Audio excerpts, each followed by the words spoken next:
Hello नमस्कार सबैजनालाई फेरि पनि स्वागत छ हाम्रो युट्युब च्यानलमा जहाँ तपाईँले विभिन्न प्रकारको फुलहरूबारे जानकारी पाउँदै आइरहनु भएको छ भने आज फेरि एउटा नयाँ नौलो जानकारी लिएर आएको छु। त्यो सब के हो भन्दाखेरि त्यो हाम्रो सिमेडियमको नयाँ जुन चाहिँ सिडलिङ छ त्यसको पटिङको बारेमा अस्ति मैले तपाईँलाई यसको फ्ल्याक्स फुटाएर यसमा ट्रान्सप्लान्ट गरेको तपाईँलाई मैले भिडियो देखाएकै थिएँ र त्यसमध्येमा केही अरू एक दुईवटा हाम्रो मऱ्यो पनि कतिवटा कारणवश, तर बाँकीको भने अब सेट भइसकेको छ, यो हार्ड भइसकेको छ, हार्डनिङको प्रोसेस सकिसकेको छ र आज पनि हामी यसलाई रिपोर्टिङ गर्न गइरहेको छौँ।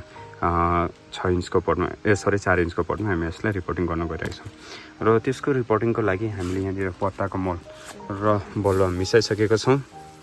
अनि यसमा कटुसको पत्ता एकदमै पचेको, यो काटेको पत्ता छैन, यो पचेको पत्ता छ र पचेको पत्ता र बलुवा मिसाइसकेको छ भने यहाँनिर हामीले गाईको मल पनि एकदमै पचेको पाकेको मल यसलाई खेलाएर हामीले राखेका छौँ र यो पाकेको मल बलुवा राखेका छौँ। यसमा अलिकति हामी पर्लाइट मिसाएर यसलाई रिपोर्टिङ गर्नेछौँ। ओके, सो आजदेखिलाई सघाउनु हुनेछ, मामाले सघाउनुहुन्छ र हामी यसलाई पहिला हामी रिपोर्टिङ गर्ने प्रोसेसमा जाउँ। र पर्लाइट सँगसँगै हामीले गाईको मल र यो पत्ताको मल अनि बलुवा हामी फिटिरहेछौँ र यसमा हामीले ज्यादा मात्रामा पत्ताको मल झन्डै 10 भागमा 7 भाग जस्तो हामीले पत्ताको मल, 2 भाग गाईको मल, 1 भाग पर्लाइट, 1 भाग चाहिँ पर्लाइट र बलुवा हामीले मिसाएको छौँ। र बलुवा र पर्लाइटले चाहिँ के काम गर्छ, यो जुन चाहिँ मल छ, मिडिया छ, जुन चाहिँ हामी पटिङ मिडिया भन्छौँ या पटिङ मिक्सर भन्छौँ, त्यसलाई हल्का राख्ने काम गर्छ। साथसाथमा जुन चाहिँ हामी एक्स्ट्रा पानी जुन चाहिँ हुन्छ, हामीले पानी हाल्दाखेरि जुन चाहिँ एक्स्ट्रा पानी रहेको हुन्छ त्यो पानीलाई त्यो पटबाट सजिलै बगेर जानुमा हेल्प गर्छ। Okay, so easy drainage, proper drainage पनि हुन्छ, साथै मिडिया जुन चाहिँ छ त्यो एरी भएर बस्छ। सो एकदमै जरुरी छ पर्लाइट र बलुवा चाहिँ। अब पत्ताको मल चाहिँ किन भन्दाखेरि यो पत्ताको मल चाहिँ जस्तो कुहिन्छ, यो स्लो न्युट्रिएन्ट रिलिजिङ मटेरियल हो र यो पत्ताको मल चाहिँ बिस्तारै बिस्तारै कुहिँदै जान्छ अनि बिस्तारै बिस्तारै यसले न्युट्रिएन्ट दिँदै जान्छ। र गाईको मल चाहिँ अब पत्ताको मललाई त कुहिनु अलिक टाइम लाग्छ र न्युट्रिएन्ट दिनु अलिक टाइम लाग्छ। त्यतिन्जेलसम्म चाहिँ गाईको मलले फर्स्ट 1 to 2 मन्थ चाहिँ गाईको मलले न्युट्रिएन्ट रिलिज गर्छ र त्यो न्युट्रिएन्टलाई चाहिँ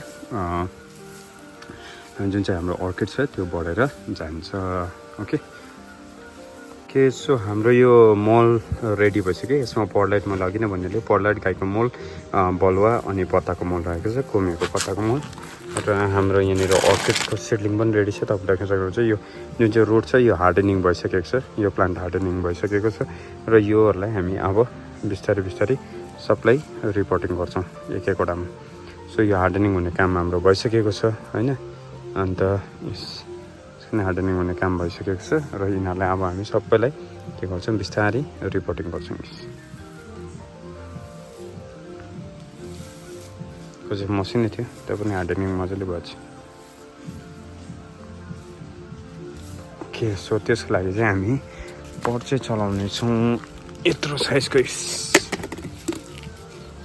यो साइजको हामी पट चलाउने छौँ।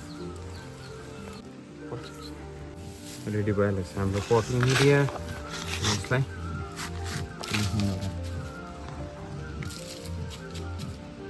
खत्तम पर्दैन।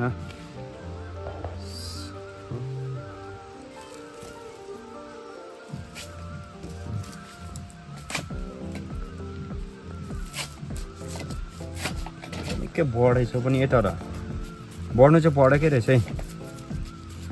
6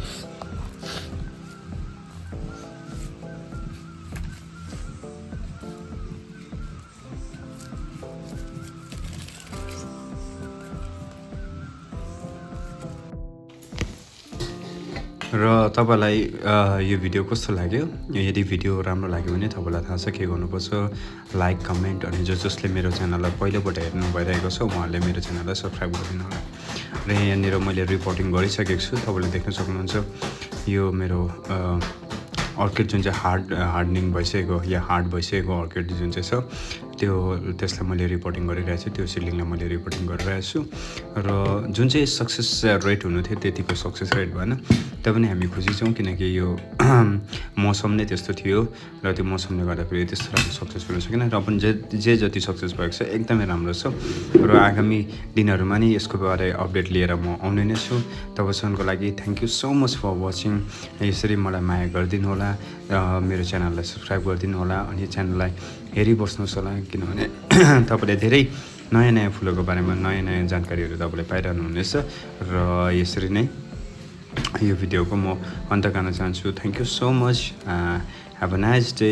अनि जति पनि मेरो च्यानललाई हेरेर बसिरहनु भएको छ उहाँहरूलाई आफ्नो स्वास्थ्यको धेरै धेरै शुभकामना।